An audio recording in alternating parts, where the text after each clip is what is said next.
Today we're going to be talking about different financial aid options that are available to you. So there's a few different types of financial aid available. There are grants and scholarships, federal work study, and student loans. But we're actually going to start with the good stuff first, the free money. Grants and scholarships are what we refer to as gift aid. So grants are money that does not have to be paid back, and grants are available from the federal or the state government. They are based on financial need. So it's going to be based off of the financial aid information that you submit on your financial aid paperwork. Scholarships is also free money, but scholarships are based off of merit. So they could be for a variety of different reasons: academics, sports, or the student meeting some type of unique characteristic. There are two other types of financial aid: federal work study and student loans. Work study is a program where the school or the college that you're attending may be able to coordinate a job for you, and then the money that you make from that job, you can then use that to help pay for your education. Student loans is the other type of self-help aid, and student loans are loans that do have to be paid back. Student loans can either be taken out either in the student's name or the parent's name, and we'll give you more details about all of these different programs. So in regards to grants and scholarships, the federal government offers two major grant programs: the Federal Pell Grant and FSEOG.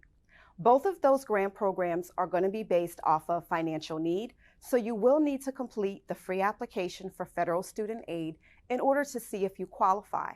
The state of Pennsylvania also offers several different grant programs, such as the Pennsylvania State Grant and several other programs that are based on the student meeting a unique characteristic. You'll also need to make sure that you complete the FAFSA form in order to see if you're eligible for any of those grant programs.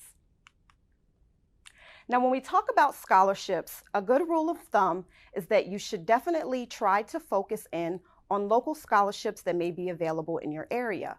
If you are a senior in high school, you can check with your counselor at the school to see what local scholarships may be available in your area. Those scholarships are going to have less competition, so it's a good idea to focus on those first. You can also check with the college that you're going to be attending to see if they have scholarships that you can apply for. Finally, then you want to focus in on national scholarship offerings, which you can find on scholarship databases online.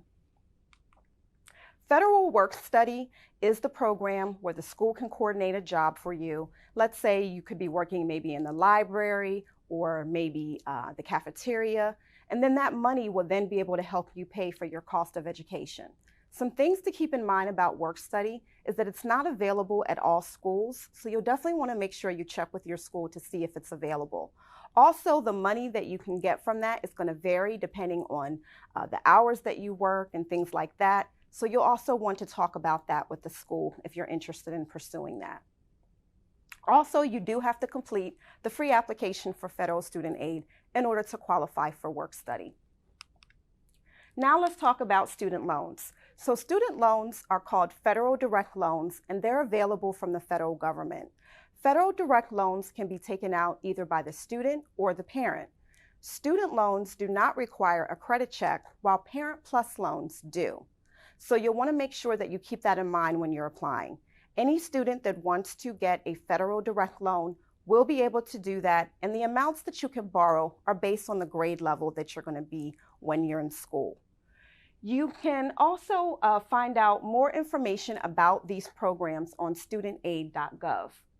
Keep in mind too, loans do have to be paid back, so make sure that you don't borrow too much in order to make sure that you're not borrowing more than what you need to pay for your education. Thank you and good luck.